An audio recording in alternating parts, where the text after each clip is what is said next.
This is the Horse Radio Network. This is episode 38 of the Dressage Radio Show on the Horse Radio Network. We would like to thank our sponsors, Kentucky Performance Products. They offer supplements designed to give you the most value for your dollars. Be sure to visit them at kppusa.com.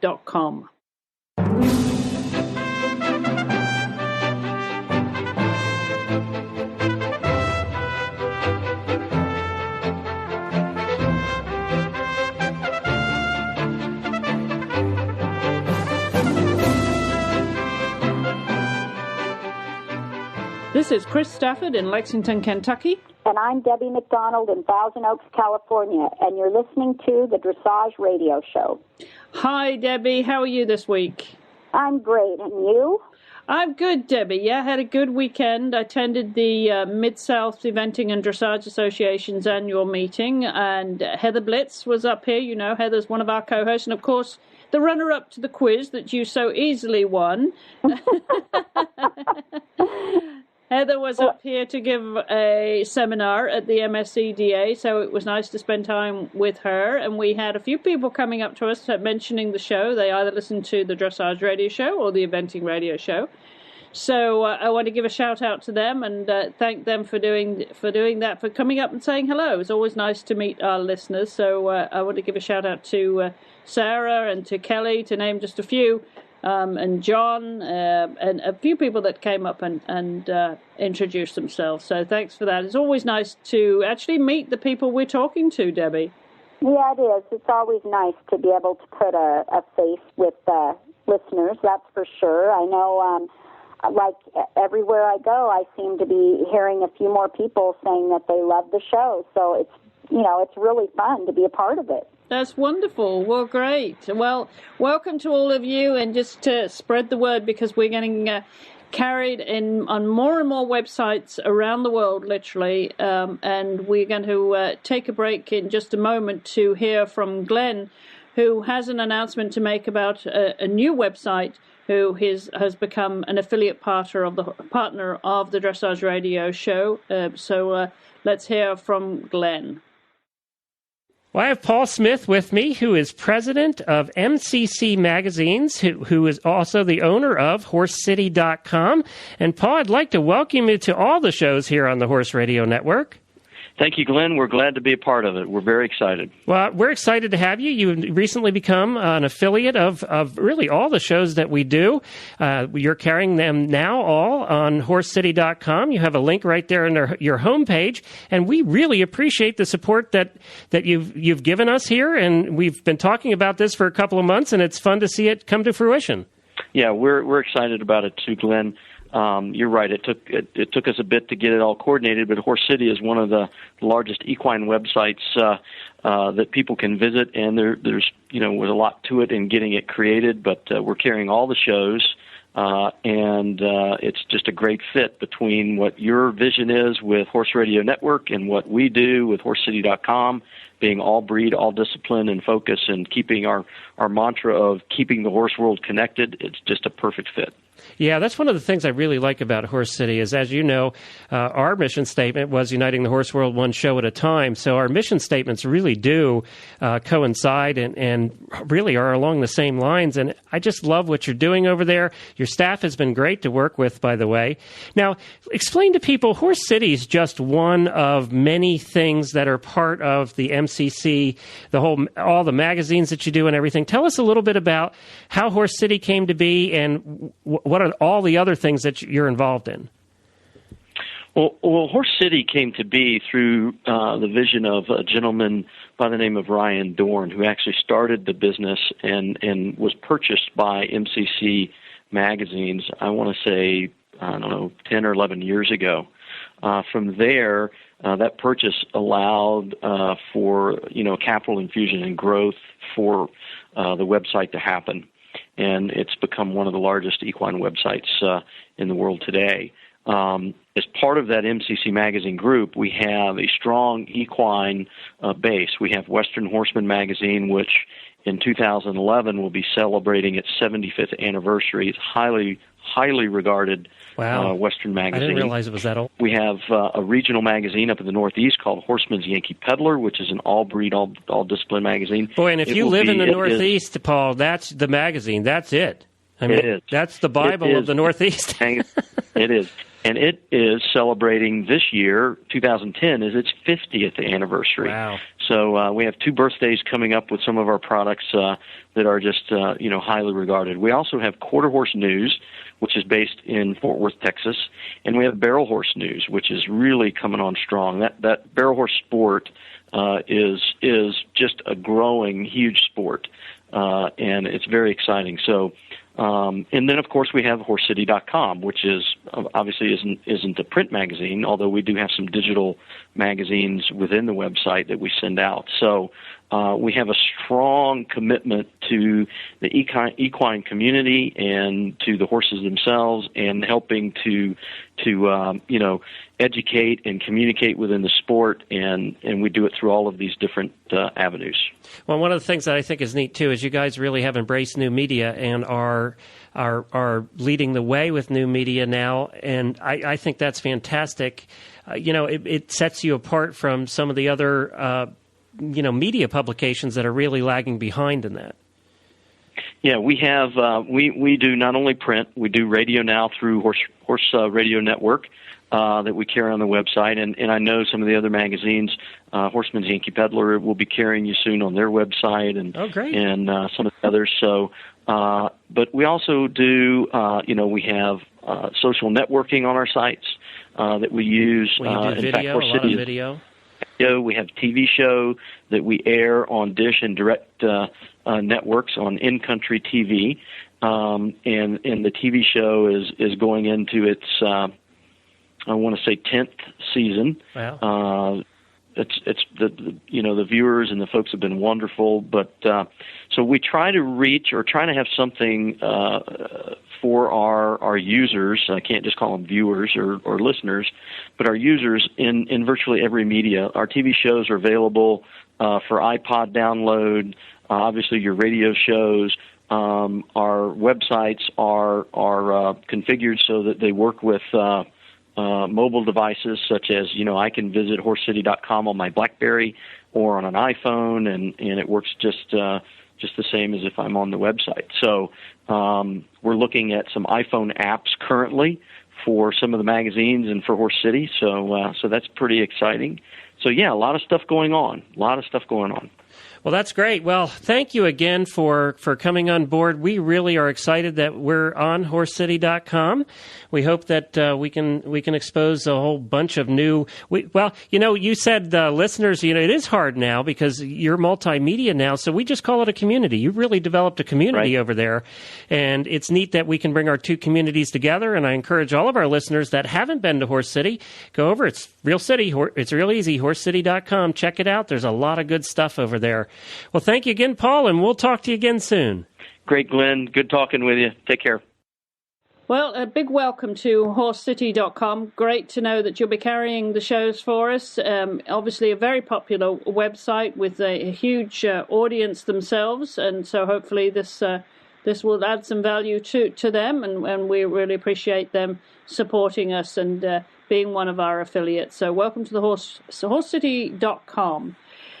And our show this week, obviously, Deb has to mention the World Dressage Masters, which took place last weekend, of course, down in Wellington, Florida. Big competition that was. So I was able to catch up with Ashley Holzer, the Canadian rider, who rides, of course, Pop Art. She finished fourth at the World Dressage Masters this past week, and I caught up with her a little bit earlier on, so we're going to hear that conversation shortly. And we're also going to hear from Sarah Lyser, who's the new media senior editor from the Chronicle of the Horse. She was down there reporting on the Masters competition, so she's going to give us a full report a little bit later on in the program. But before we get to that, Deb, we've got a couple of items of news just this week. And the first item of news involves the festival, which takes place every year, of course, the 2010 Collecting Gates Farm USCF Dressage Festival of Champions, which will serve as the selection trials for the US team for the Alltech FEI World Equestrian Games, will be held in Gladstone, New Jersey over the weekends of August 6th through 8th and August 13th to the 15th. The first half of the Grand Prix National Dressage Championship and the Intermediate 1 Championship will run over the first weekend, and the Junior, Young Rider and Young Adult Brentina Cup, as well as the conclusion of the Grand Prix National Dressage Championship, will take place on the second weekend. And there's a link to the application and selection procedure forms for the Junior, Young Rider and Brentina Cup on our website. And that's definitely going to be an exciting weekend to attend, won't it? We're very busy. The 2 weeks, absolutely. Will you be going over there, Deb? Do you have responsibilities? I hope so. Yeah. I hope I'll have a rider in the trials, but we'll see. Anything can happen. It's still a very young year. So yes. No, I was thinking of you wearing your, your official hat now. Apart from your coaching hat, would you have to go as part of your official role with the USEF?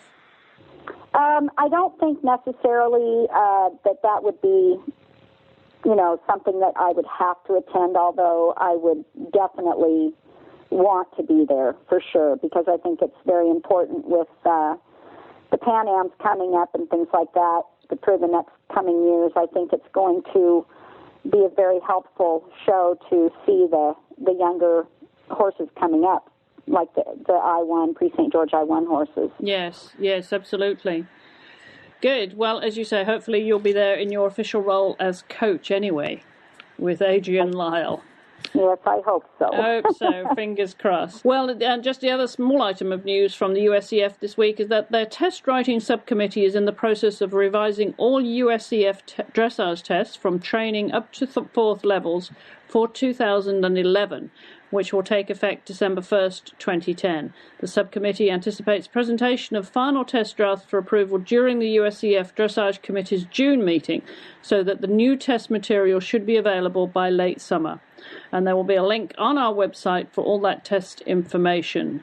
More changes in the sport. There's always something going on, isn't there, Deb? There's we're always tweaking this and that, and there's new rules that you really just have to say. How do you stay on top of all that?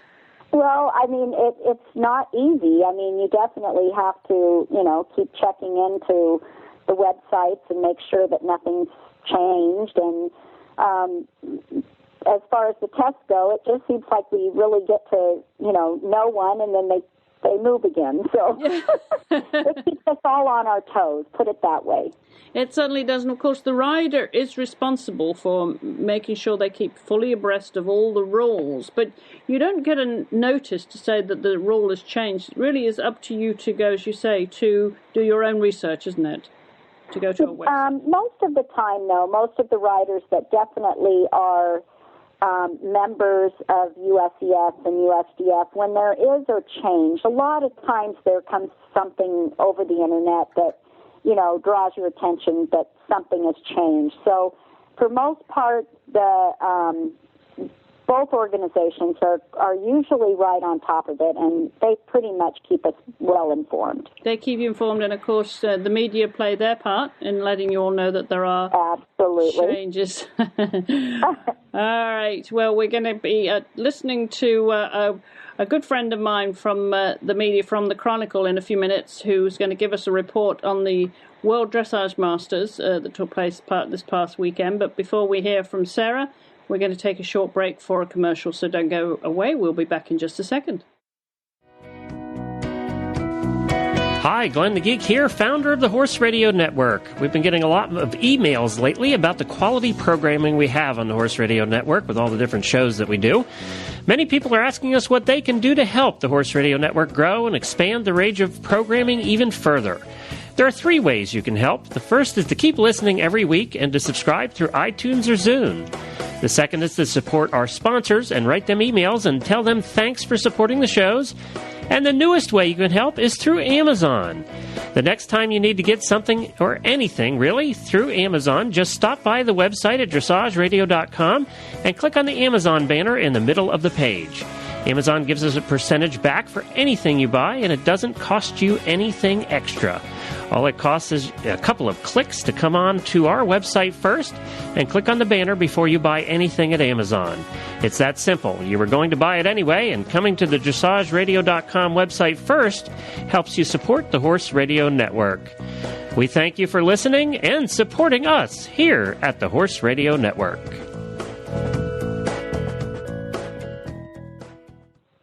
Well, I spoke to Sarah Lyser a little bit earlier on. She's the new media senior editor at the Chronicle, and the Chronicle will be carrying the shows here from the Horse Radio Network, and we're delighted to have them on board as an affiliate in just the next few days. They'll be carrying all our shows.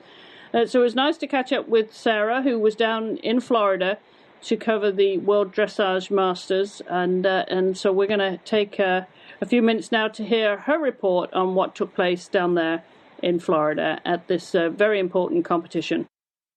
Hi, Sarah. Thanks for joining us on the Dressage Radio show this week. Hi, Chris. Thank you.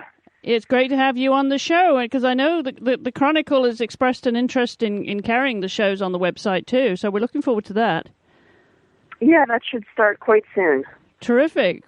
Well, you've had a busy week, almost a week of it down there in Florida, covering the Masters. You know, it's what's becoming a really important competition now, Sarah, the World Dressage Masters. A very short series, only 4, possibly 5 events this year that are part of the series. So coming to Florida for us is really important, getting those Europeans over here, and it turned out to be a real ding-dong of a competition, didn't it? Absolutely. It was really, really top competition, and there were, fortunately, a lot of people were able to come. I think we don't obviously see that kind of competition, dressage competition, very often in the United States. The only other time has really been the World Cup. Yeah, exactly. And, of course, we had big hopes here for Stefan Peters and Ravel to, continue their winning streak. But when it came down to it, the experience of Anki and Zalinero, it just got the edge on them, even though they had won the Grand Prix. What was the deciding factors there from where you were sitting, Sarah, as to, when it came down to the freestyle? For me, it looked like Zalinero had just gotten to the point where he was really comfortable in the ring, and Ravel, and this is the second time I've seen Ravel in this ring because, of course, he came to the Masters last year in its inaugural year. Ravel seems to get really lit up by that nighttime atmosphere. They both put in really difficult, beautiful tests, but Anki, when she's really on with Zalinero, I talked to Gary Rockwell, who was one of the judges, and he said, it just looks easy. It looks like Anki doesn't even have to try. Yeah, that's really interesting. Although Stefan, of course, had got off to a great start, but that wasn't under lights, the Grand Prix on Thursday. How did they all look at that stage of the game, Sarah? On Thursday, Stefan was the clear winner. He had a mistake-free test, and, what's so beautiful about watching Stefan and Ravel is the communication and harmony between the two of them. Ravel is so supple and so beautifully trained that, it's just a joy to watch them go from movement to movement. And how was Isabel looking, of course, making her comeback from the break, obviously, that she had from her pregnancy and only just getting back into competition. I think she's only done 1 or 2 in Europe before she came here with Satchmo, and maybe a little disadvantage when they're bringing them across the pond, although they'd been here, I believe, a week before they got into competition. She said she was happy after the Grand Prix. How did it look to you? Did she look like she was back in the groove? In the Grand Prix, Satchmo he appeared to be very hot, very energetic, and she looked like she was just holding on for the ride at times. I'm sure that that's not the case, but he seemed to be much more settled in the freestyle, and she was going for it. It was really fun to watch, very exciting, because she was pushing for every point, and that was really what happened to them in the freestyle is she pushed just a little bit too hard and then had a major mistake in her canter half pass at the end. But I do think, Isabel obviously doesn't come to place third, but I think she was very pleased with how well Satchmo responded to her and listened to her, especially by the time they got to the freestyle. Interesting. Now, how about Ashley Holzer? Of course, she's always up there in leading the Canadian surge, and certainly, made a wonderful effort. She's become almost a Wellington resident down there, so obviously had a home advantage, and has the benefit now, of course, Robert Dover training the team, helping them all there. Always a strong competitor, Ashley, isn't she? She is always a strong competitor, and she almost always puts in a clean test and an elegant fluid test, and that's what she did.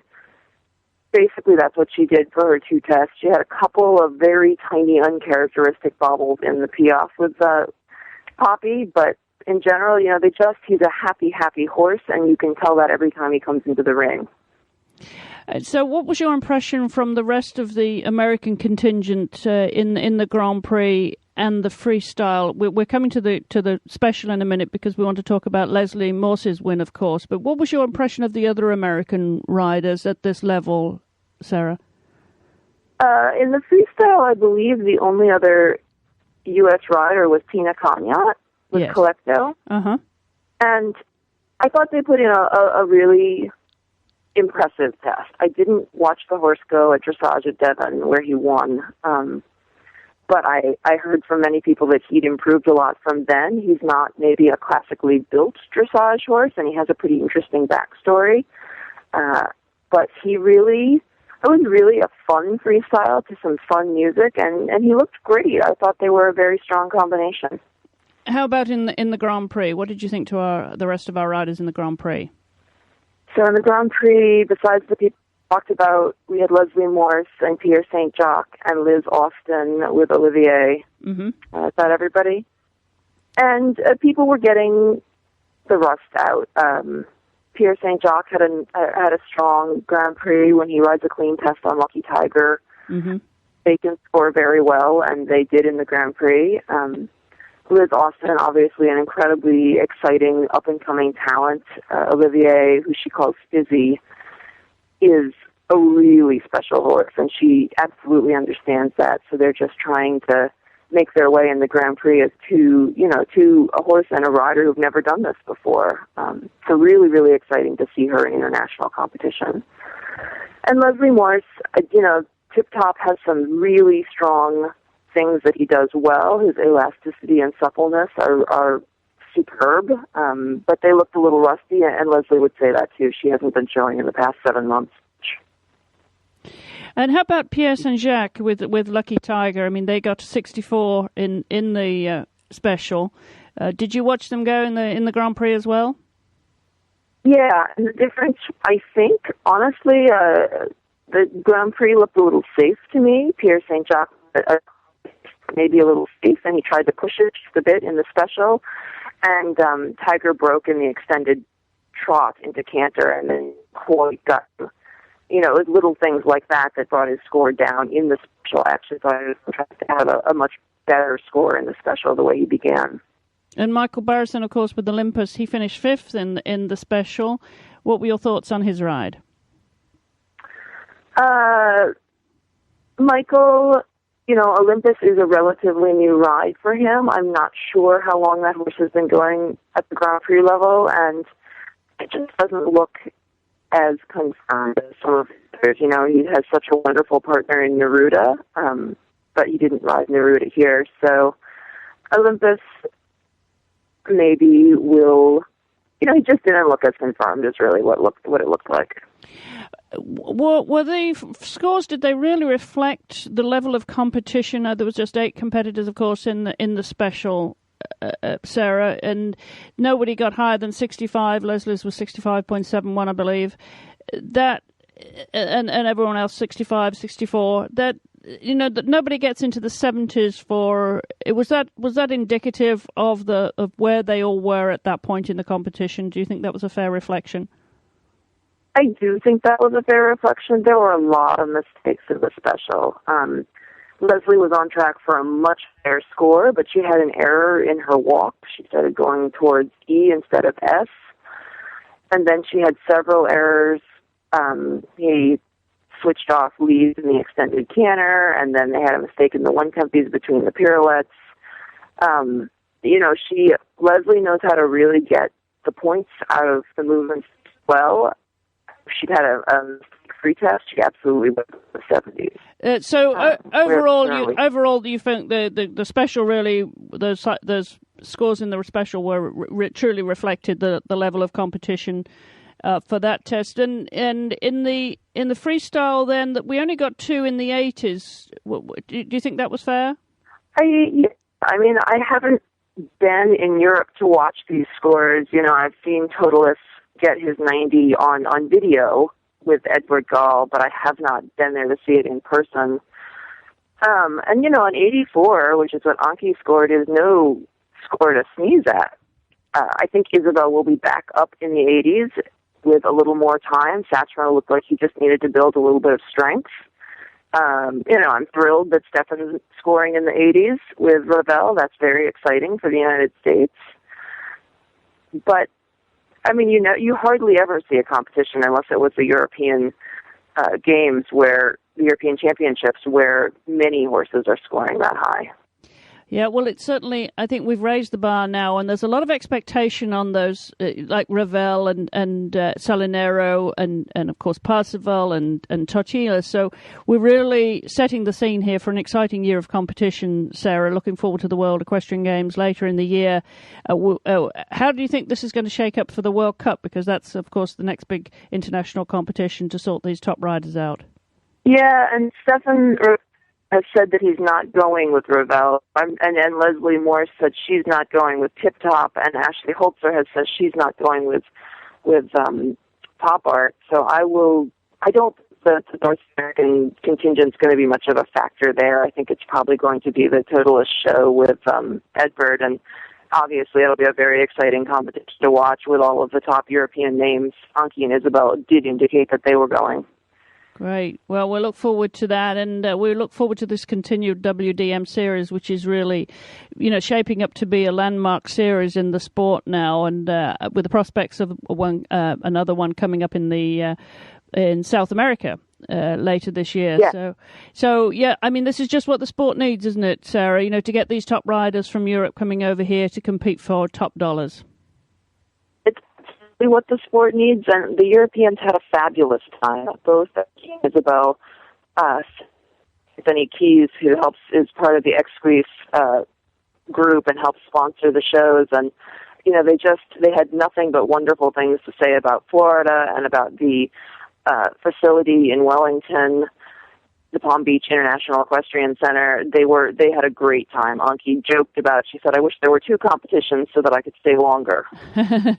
And how were the crowds? Did the crowds show up for the big event? They sure did. Saturday night, I think almost all the seats were sold, and it was really, really fun. And the atmosphere was very electric. It's under the lights there in Florida. It's a really good time. I think that even more people should come because it's an experience you won't get any other way. And even people don't know their way around international dressage, they're going to have a great time. Well, thanks, Sarah. We really appreciate your input, and we hope you'll come back on the Dressage Radio Show as the season unfolds and the Chronicle carry the shows. We really appreciate your insight into this and hopefully other competitions in the year. Thank you so much, and thanks for having me. All right, terrific. Thank you so much, Sarah. Well, that was a great report, Debbie, and I'm sure as a competition that you followed, just for Stefan, maybe a little bit disappointing that, so near and not quite there, just still got beaten by Anki, but a tough competition, when you get to that level, isn't it, Debbie? As you know so well, it's very little in it at the top.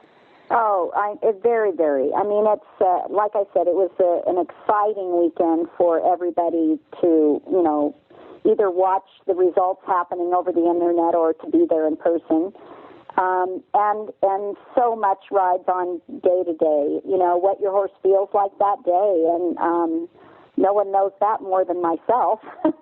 Absolutely. But, I was noticing when I saw the video clips that came out of the night of the freestyle how windy it was. All the tailcoats of the riders were just flapping around. You could hear the flags actually over the internet. So I mean, that could have played a big part in a lot of the horses, too. So, like I said, you just never know what you have that day, and I watched all of the top 3 riders over the internet and thought all 3 rides were so, so close. And it just seemed that Anki that night was the cleanest. So, it comes down to something that minute to make the decision, but certainly I thought all 3 horses looked fabulous. Yes, and it is an indicator of what's to come. It's going to be a very, very exciting year in competition at that level of the sport, Debbie. We've got so many good horse and rider combinations around the world now. It's great to have those Europeans come over. Just a few of them came over, but so good for our exposure because usually we have to go over there, don't we? Oh, that's for sure. I mean, it really helps our sport because these are, names and people that they hear of all the time and never ever get a chance to actually see them in person. So it does help our sport, and from what I understand, it was very well attended, and that's always good to know. Well, it is, and we're also going to be joined by Ashley Holzer, the Canadian rider, who you know so well, of course, Debbie. She's so often in recent times been the highest-placed Canadian rider at this level of the sport, and she finished 4th at the World Dressage Masters, and so we're going to be hearing from Ashley in just a few minutes, but before we do, we're going to take another short commercial break.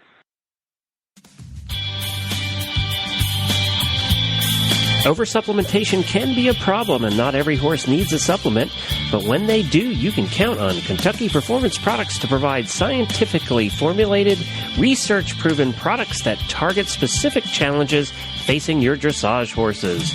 Developed to complement, not compete with a balanced diet, KPP supplements will enhance the well-being of your horse. Kentucky Performance Products, helping you keep your horses healthy, sound, and competitive. Dressage horses sweat.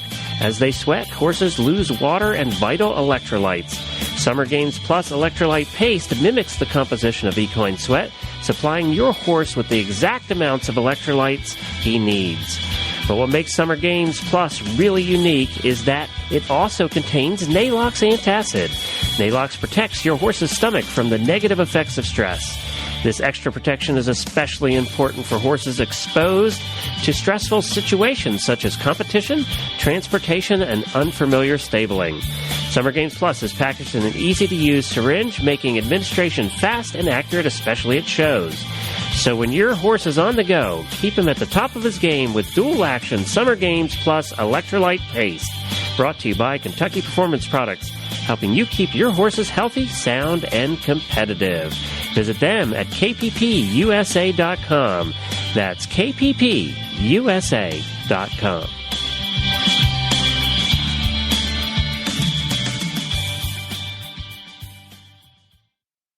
Well, we're coming now to our second guest this week, Ashley Holzer. As I mentioned, she's been a leading Canadian rider for a number of years and spends some time down in Florida when she's not during the winter, that is, and when she's not there, she's up in New York, upstate New York, and a very, very popular member of the Canadian team. Debbie, someone you've known for a while, I'm sure. Yes, and Ashley and Pop Art. I mean, what a treat to watch them in person, especially. I mean, they just, it's just one of those combinations that you can tell they've been together for a while. It's such a great partnership, and she's such a lovely person as well. So, I mean, I can imagine she was extremely ecstatic about her placing, and can't wait to hear from her. Absolutely. Well, let's hear what Ashley had to say to me earlier on today. Well, Ashley, thank you so much for joining us on the Dressage Radio Show after what's been a really exciting few days for you down there in Wellington at the World Dressage Masters. Thank you very much for having me. Well, it really has been a great time for you. You finished 4th. You did that last year, and you also placed over in Hicksted. So you're getting used to this WDM and the series and the prestigiousness of this event. It really has become an important event on the calendar, hasn't it, Ashley? Well, I think the great thing about it is the Masters really does, in my opinion, ensure that you're going to be riding against the top people in the world. And that's kind of a great thing. When you're really looking for great competition, you know that when you go to a Masters competition, that's exactly what you're getting. They're very, very well run. The footing is great. The judges are fabulous. So it does sort of, in my opinion, really ensure a great competition. And, of course, in Wellington, Florida, you can't go wrong with the weather as well. You had the crowds there this time, everything to build up to the kind of atmosphere that you need at that level to test your horse in different environments. So tell us about Poppy's performance there. You finished fourth, of course, as I said earlier, in the freestyle. A nice result for you. How did it go that whole weekend? Did you come into it just where you wanted to be? You know, I did come to the Grand Prix very well. I was very happy with my Grand Prix performance. He was a little tense in that ring. As you were saying, there were a lot of people there, and the crowd was really electric, which was really wonderful. When I came into the Grand Prix, they were cheering for my horse, which always puts a smile on my face. He's such a special horse, and, you know, so many people love him. So that sort of melted my heart a little bit when I came in. And then when we went into the Grand Prix, my friend's husband was joking, "Are we at the Super Bowl?" He said I had to wait for the first time in a lineup to get into dressage. So that was kind of fun. He did a great Grand Prix. He was a little tense coming into the last piaffe, unfortunately, and we got our signals crossed up a bit. But then he went into an amazing piaffe and finished with the great, I do a big piaffe pirouette at the end. I was thrilled. My coach, Robert Dover, is our new Canadian coach right now, and he really felt that the performance was right on line for where we're headed for the WAG. And Evie Proct, who is my old teammate and has helped me with Poppy since day one, was also thrilled. And I was close to third. As you know, my girlfriend's mom emailed me, 4 out of 5 judges had you third. So, I was excited. It was exciting. I had a great time. And like I said, to be in Wellington, you just can't beat it. It's such a fabulous place to show and ride, and I love it there. And then you had, of course, the day off between the Grand Prix and the freestyle, or almost 2 days. I mean, because you did that until the evening. So how did you spend that with him? Was there some fine-tuning before you did your freestyle, or were you comfortable with where he was? I was pretty comfortable where he was. They opened up the arena in the evening so people could go and be under the lights, and I opted out of that, which at the time I thought was smart because it poured with rain that night for the hour that was open in the ring. But when I was in the ring, I think maybe I should have gone under those lights the night before and just got him a little accustomed to it. It's been a long time since we've been outside under lights, and he was a bit let's just say bug-eyed when he first went in. So maybe I did the right thing, maybe I did the wrong thing. I'm not really sure, but like I said, you live and learn with this sport every day. You know, they're animals, and 1 minute they're one way and 1 minute they're next. So live and learn. But I was pretty happy. I rode a light day. The morning before, and I rode him quite lightly the morning of.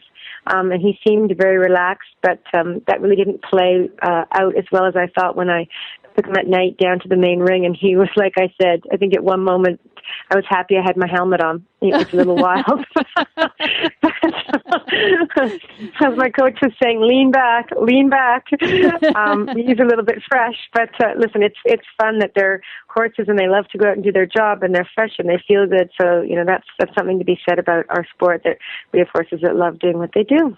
Well, absolutely. He certainly rose to the occasion, and once he got over the spectacle of the working, in that big arena under lights, did he settle down, and did you have the horse to ride that you needed at the time? Yeah, like I said, in the beginning he was a little tense, and then he settled and he did a great test. And like I said, just at the end we had a little miscommunication coming into the last piaffe, which was, I think, my fault. I was sort of riding the horse that I thought I had at the very beginning of the test, and I rode a little too strongly, but he recovered immediately when he figured out, Ashley, you're doing the wrong thing. Hurry. So, like I said, he's a pretty smart animal, and he loves to do his job. So I was thrilled with my horse, and to be up there against, the best in the world is for me, frankly, such a thrill to be in such company. I really am so thrilled to be in this sort of company. Well, that's obviously an important preparation for the World Equestrian Games, Ashley, to, as you say, to have that kind of exposure to some of the top Europeans, something that you need as in the international arena. What's your plans now as you go forward into the summer, Ashley, with Poppy? Well, it looks like Canada wants to send a tour of riders over to Europe to compete around, Rotterdam, Aachen, Lingen, that sort of time, June, in the beginning of June, a little bit of July, I think. And then, because the World Championships this year, the World Equestrian Games this year are really quite late. They're at the end of September. Yeah. So for us to be ready, it's quite a hole if we just, do our great competitions now in Florida, and then we really don't have a ton going on in North America, sort of May, June, July. So they really feel strongly that we should go over and do a tour in Europe, which I'm excited to do. That would be a lot of fun. My kids are out of school in June, so they can come with me, which is great. So that's what I'm looking forward to, and then coming back and ramping back up for September. So I think that's our plan. And of course, he's now 13 years of age. You've got a well-established partnership with him. What kind of competitions does he need in his preparation for a major championship like this? I mean, obviously, you're an Olympic veteran. You've been through these scenarios time and again, Ashley. What have you learned that he needs in his final preparation for a big event? I think that the big thing that, unfortunately, age gives you is experience. Yeah. The thing that sometimes people see these events and they work too hard. They try too hard. And these are, like I said, animals that unfortunately can get hurt, can go lame. And there's a fine line between being the very best you can be and overdoing it. So I'm a little on the cautious side. My husband is a great supporter of mine, and he's always reminding me, listen, Poppy knows his job. Keep him fit, keep him sound, keep him healthy. And I think really that's my goal coming into the Worlds, is that he stays healthy, he stays happy doing his work, he's as fit as possible, because I do believe the fitter they are, the better they can do their job. So I think, I work really hard at that. I sometimes take him out twice a day. I'll just walk, trot, canter him, or take him for a long hack. He gets out a fair bit.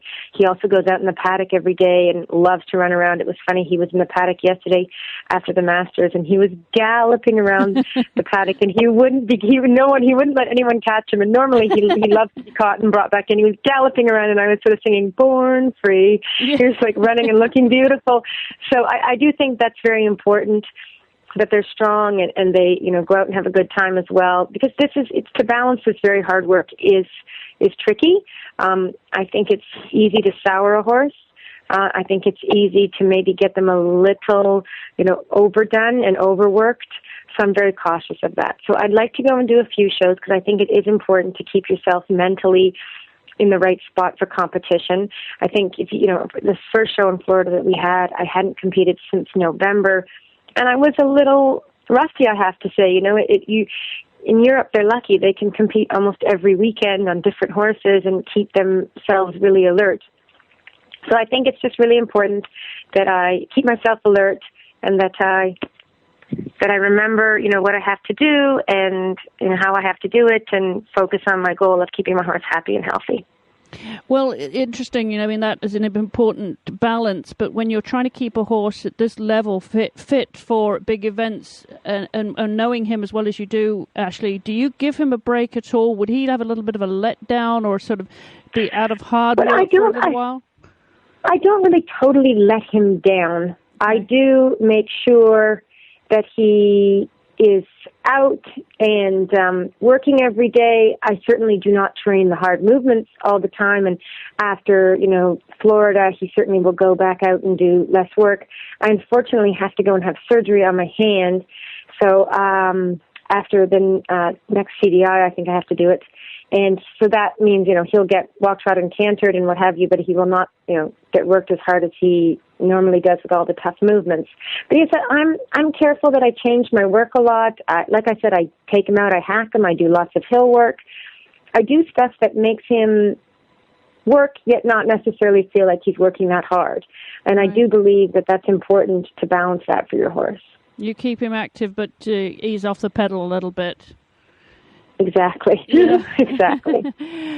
So what else are you up to then, apart from having to have surgery, Ashley? I hope that's not too serious. No, it's an embarrassing mishap. My husband was training for the marathon, and I was helping him train, and I was running to meet him at his marker point where I would come and meet him and run with him, and I was late, and I ran across the road, and I fell, and I didn't think it was anything, and I've unfortunately ripped the ligament from the bone or something like that, so now I have to have it sewn back on. But no, it was one of those stupid things. I can't even say that I was jumping a huge oxer and I fell off. Nothing at all. Just running across the street.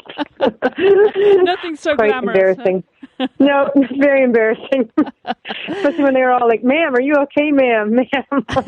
They're a little embarrassing. So do you cross-train? Do you run as well? Yes, I run a lot. Do you? So I really do. My husband is really big into running, and he drags me out there and makes me run a fair bit. So yes, we're out there running a lot. Anything else you do to cross-train to keep those core strengths at where it needs to be? I wish I had more time, I have to tell you, but by the time I've ridden all the horses I need to ride and, taking care of my kids and run, no, I really don't. Every week my girlfriend raves about yoga and I should go to Pilates with her, but it never seems to fit into the big picture, but I'm sure hopefully if I get a spare half an hour, it's right on my to-do list, that's for sure. Because I think it cannot help. It cannot hurt. It's got to help. Yeah. There's so much we can be doing. Of course, how many horses do you typically ride a day, Ashley? Normally about 6. Right. So you're certainly riding fit. And how long will you stay in Florida? We are going to stay down here. We typically stay down till April, the beginning of April, middle of April, and then the horses come back up north. Terrific.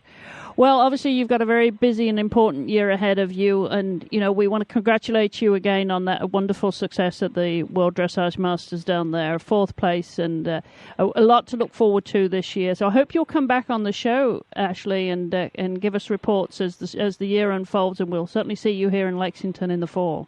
I would love to come back. I think it's great that we have this show, and I'm really appreciative of all you do for our sport. I think it's great that you're able to get information out to people that wouldn't necessarily, get the information, and I'm very appreciative of that. Thank you very, very much.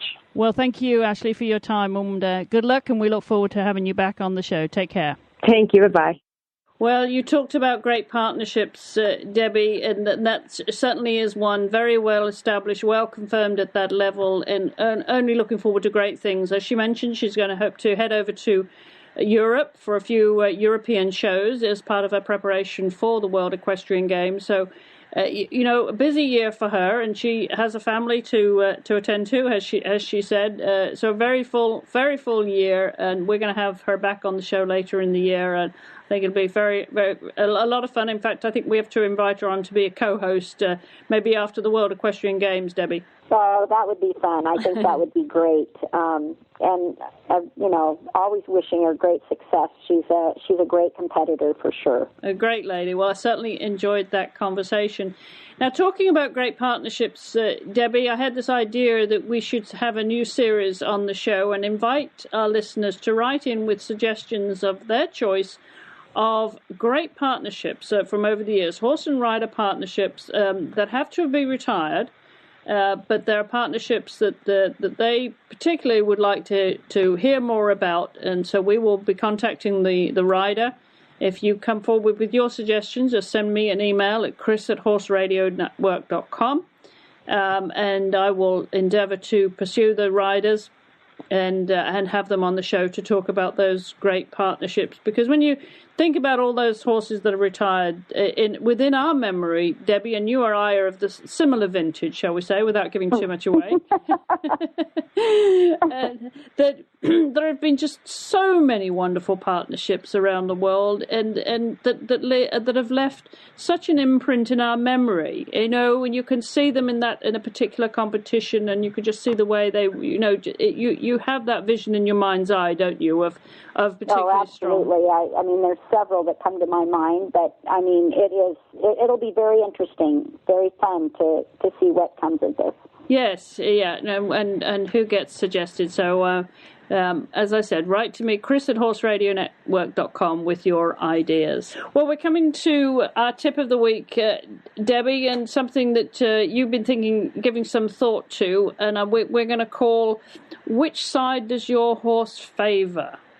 So how did you come up with this? Because obviously you see a lot of horses ride, and you see a lot of riders react to horses, and and understanding which side those horses favor. Right. I mean, a lot of times when I'm giving clinics around, I notice that people are not really understanding sometimes what a stiff side really is.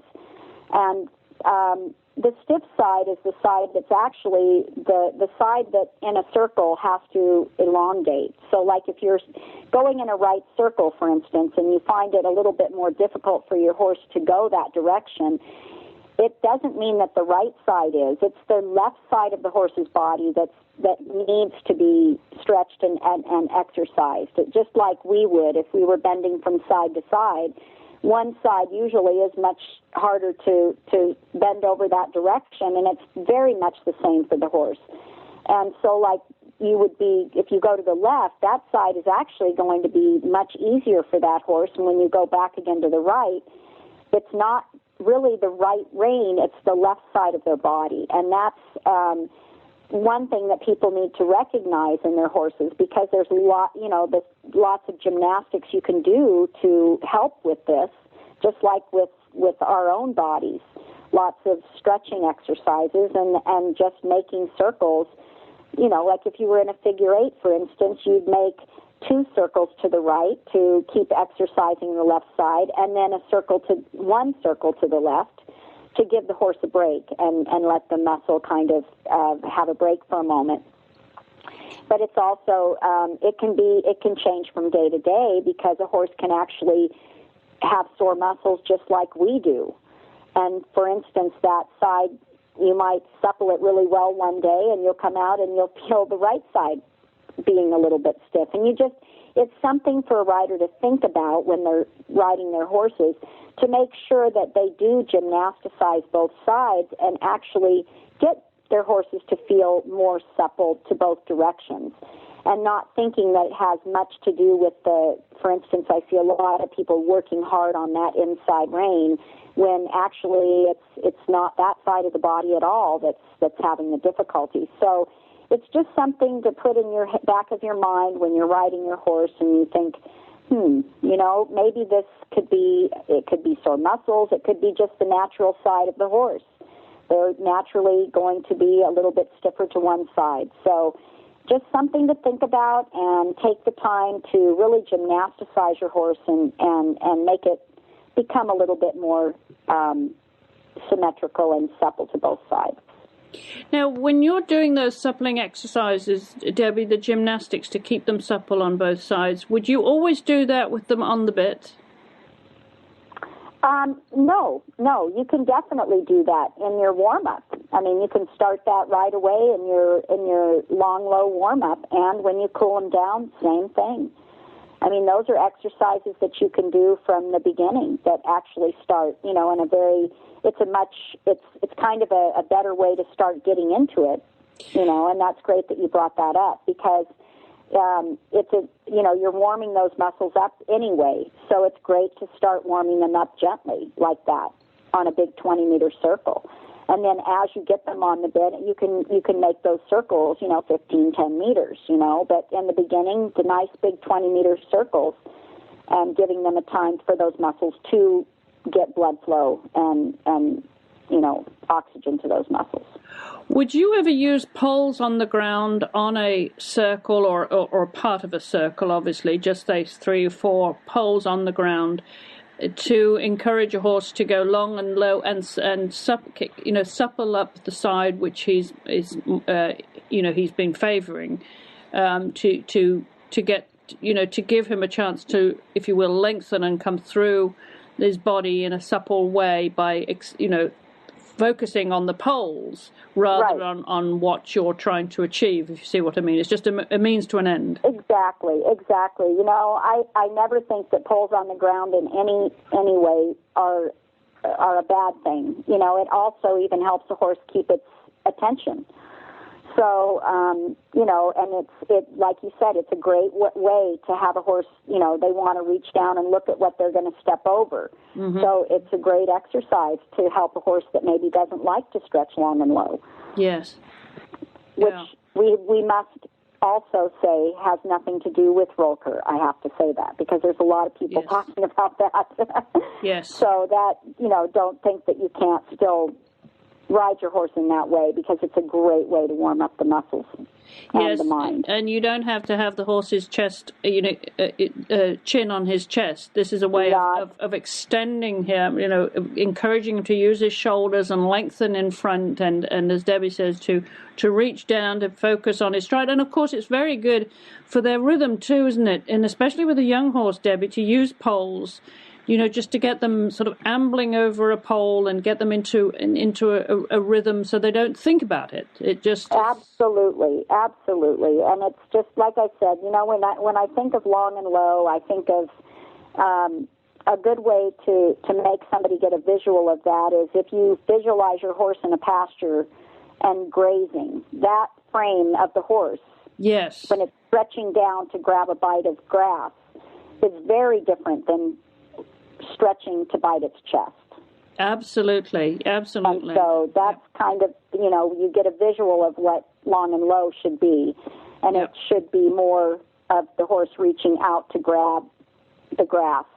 And a very natural position for a horse to be in. Very natural, obviously. That's a great image to think of it as a reference for this. So I think that's a great tip. I hope people have found that helpful. And as ever, if you have any questions for Debbie and any about the tips that we offer you each week, don't forget to write to us at chris@horseradionetwork.com. I'll make sure Debbie gets those questions. And as always, you will find our show notes on the website at dressageradio.com.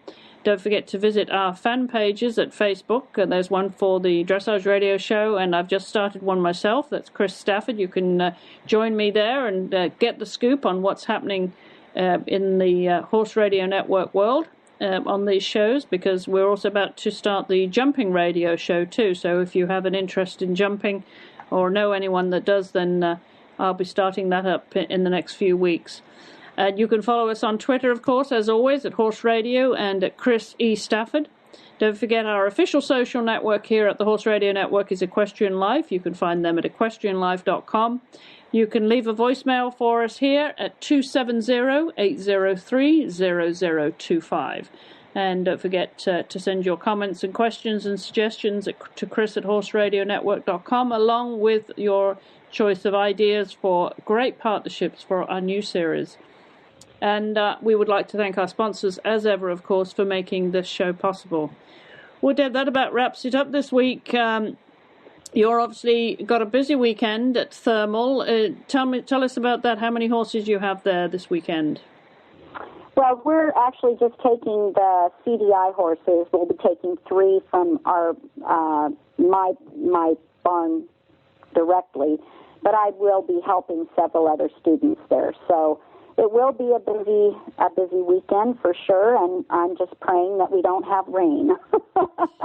Well, I feel for you. Certainly, you know, there's been some very strange weather around the country, and we've been lucky. We've had some snow here in Kentucky, but nothing like they've had up in the Northeast. It's been absolutely terrible. What about back at your other home in Idaho, Debbie? How's the weather been up there? Have they had a lot of snow there?